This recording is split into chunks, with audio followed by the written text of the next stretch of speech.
Well, hello Rockhounds, Lapidary lovers, Mike here. Welcome back to my channel. What are we going to do today? Well, we're going to cut some agates, okay? And I've got some interesting agates here. At least I hope they're going to be interesting. I've got my last Moroccan agate that I picked up at Tucson last year. Last February. Well, actually, it's still this year. It's just before Thanksgiving. So, but hey, Tucson's coming up again, and I hope to get some more of these wonderful Moroccan agates there. Anyway, this is the last one I've got to cut from there. Nice window in it. Let me get some water on it. Yeah, I think that's going to be a good looking agate. So we'll cut this one and see what it looks like on the inside. Hopefully we'll get two nice halves out of it. That would be great. Then over here I've got a box. Looks like eBay at first glance, but that's not eBay. That's Agate Bay. Agate Bay. Joshua Ritter in Germany. His company, Agate Bay. You may have heard of him if you're into lapidary. Anyway, what have I got here? Well, supposedly, there's a kilo of rough Swazi agates from Mozambique in here. He was doing a video not too long ago on his channel of cutting some of the Swazi agates that he has for sale on his website. He said, I picked a bag at random, let's cut it and see what they look like. And there were 3 agates in there, and they all turned out beautiful when he cut them. So he said, I probably shouldn't be selling these. He says, but they might not all be this nice, he warned. But the price was right, so I went ahead and bought some Swazi agates. So we'll see. See what we get here. So there should be a kilo.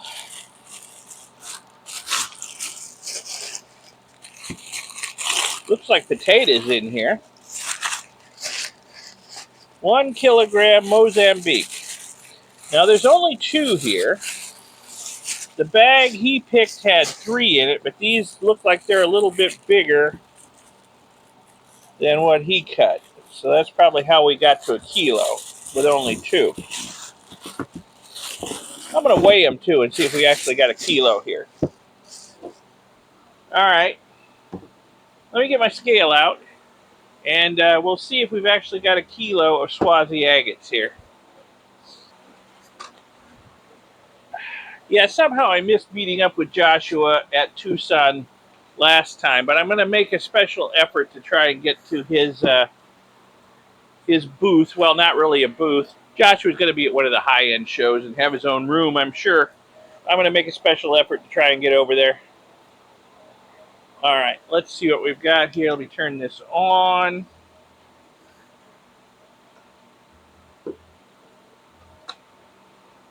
Just a little over a kilo. I don't know if you can read that. Probably not. The reflections are not good, but 1,020 grams. So we have a kilo of Swazi agates here anyway. So he didn't shortchange me. I only got 2 instead of 3, though. So here's the 3 agates we're going to cut today. 2 Swazis and 1 Moroccan. This one I'm going to have to give some serious thought to how I want to put this in the saw. This one's going to be pretty easy, I think. This one's definitely going to be easy. This one, I'm going to have to cogitate on a little bit to decide just how I want to cut this. Might be better to try and cut it this way, but I don't know. I'll look at it and see. This one, though, there's no mystery. We can see the window here. We can see a window over here. Got a window all the way around here, so we got a lot of agate here. I'm just going to try cutting it right through here. Try to miss all the windows much as I can and see what's inside. So I'm going to load this in the 16-inch lapidary saw I got over here, Lazarus, and see what we can find on the inside of this when I cut it. And then, while that's happening, I'll give some thought about how I want to cut these 2. And hopefully, we're going to wind up with 3 really good-looking agates.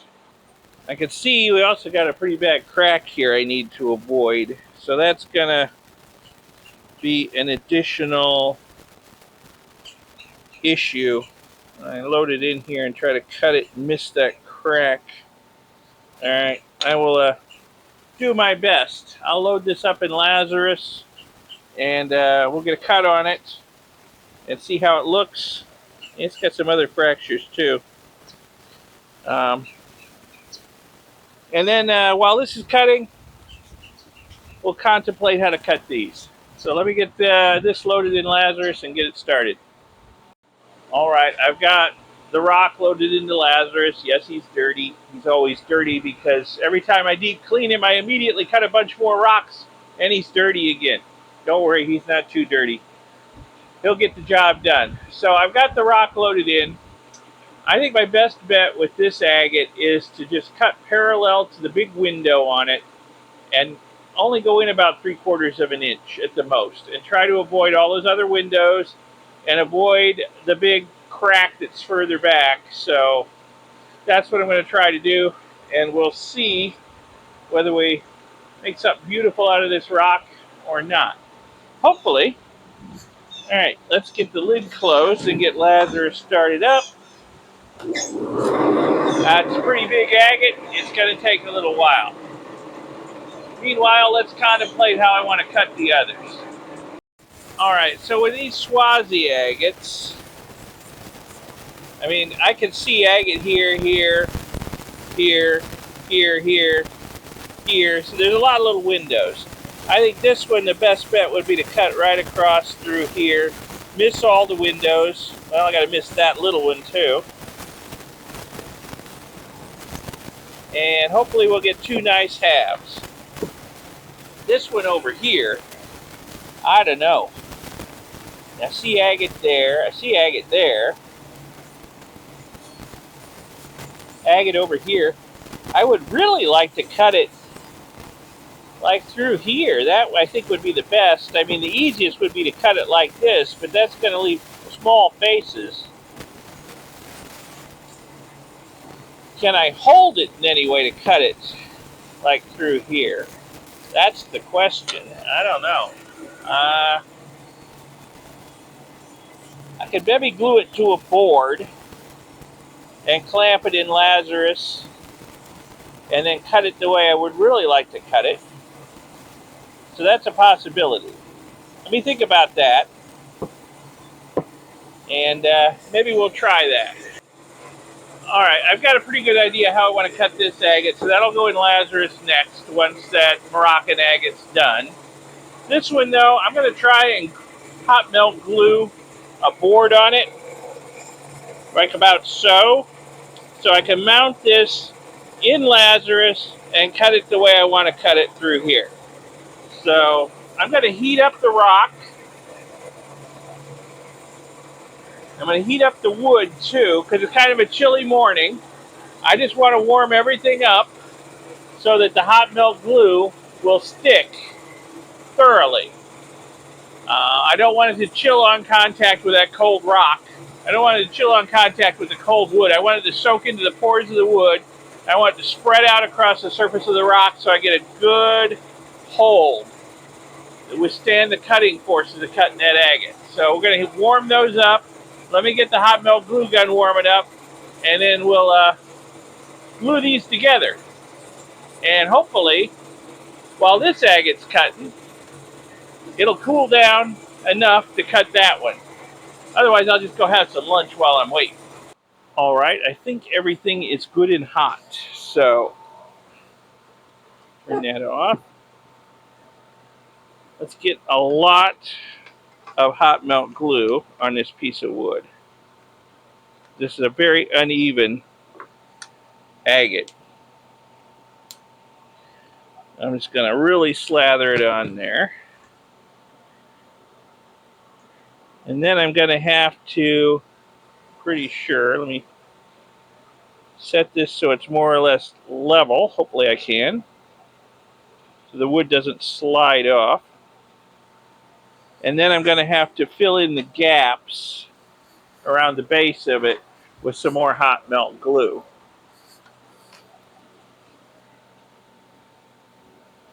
Yeah, just to make sure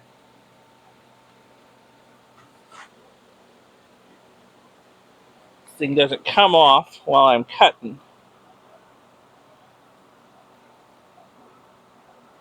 That would be annoying.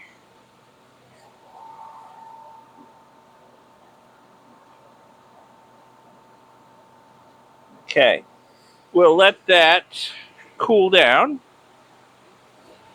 and maybe, just maybe, we can get that cut here in a little bit.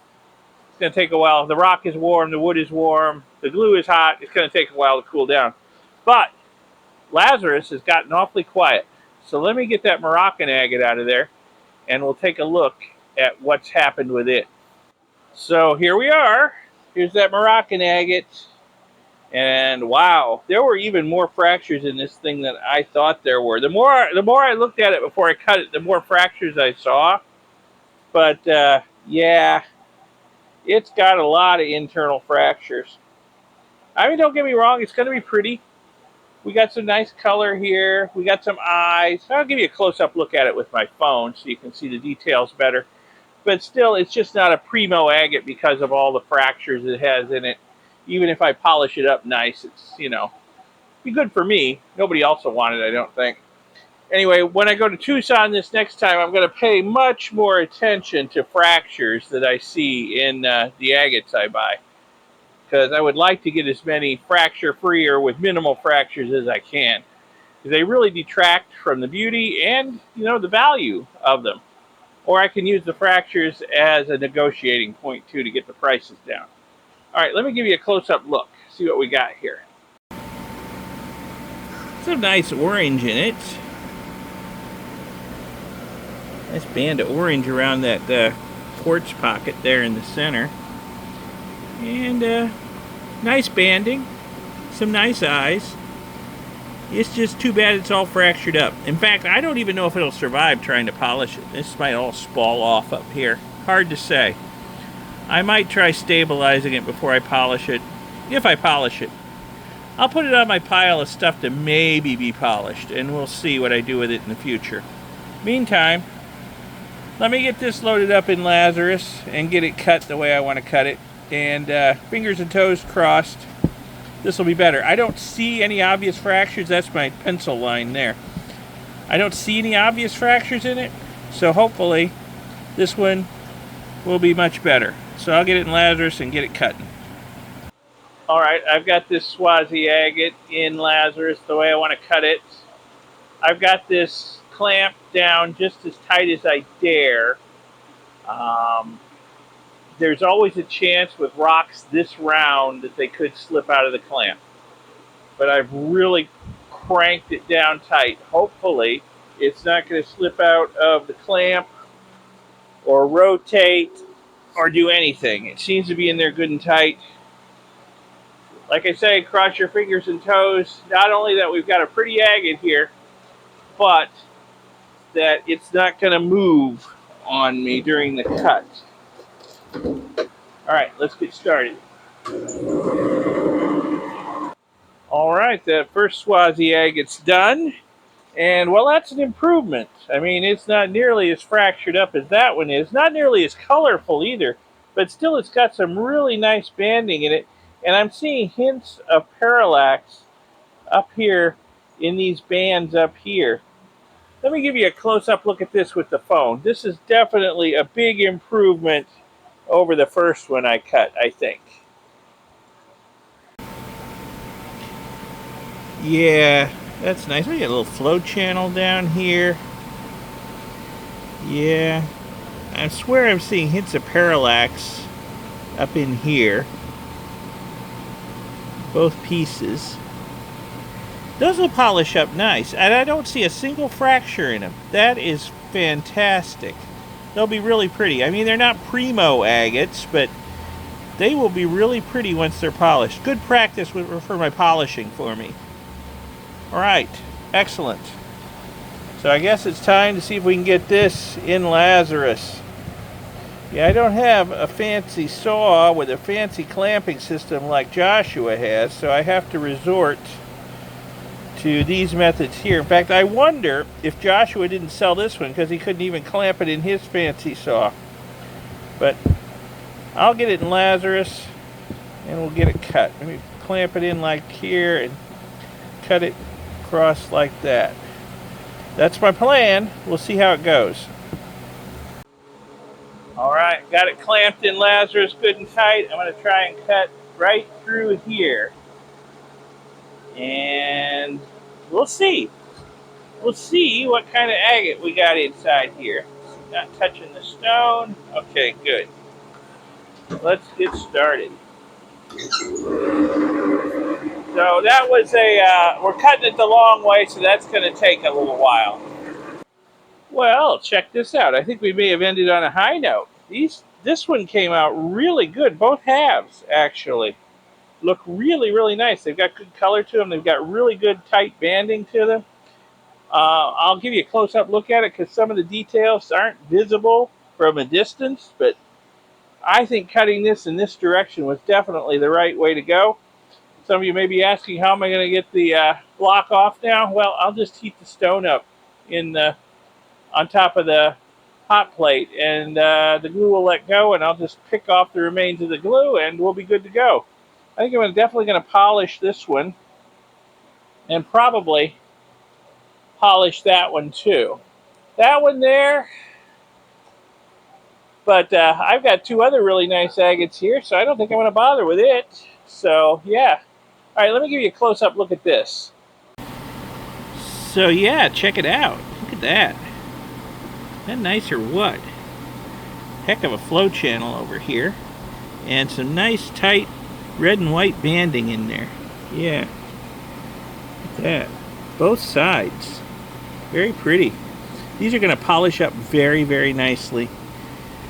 I do believe they're going to polish up really, really nicely. These over here too. This one, not so much. What can I do with this one? Yeah, I am very happy with how these two turned out. I may be buying some more stuff from Joshua in the future because clearly I got some good stuff from him. Better than what I got in Tucson in the Moroccan agates. But yeah, these are nice. These are really nice. All right, so I'm pretty happy with how this cutting session turned out. You guys are happy? Give this video a like, give it a thumbs up. Subscribe to see my future videos. There's going to be lots more rock hounding, rock cutting, and rock polishing videos, so subscribe to see those. I'll see you in the next video. Thanks a lot for watching this one. Bye.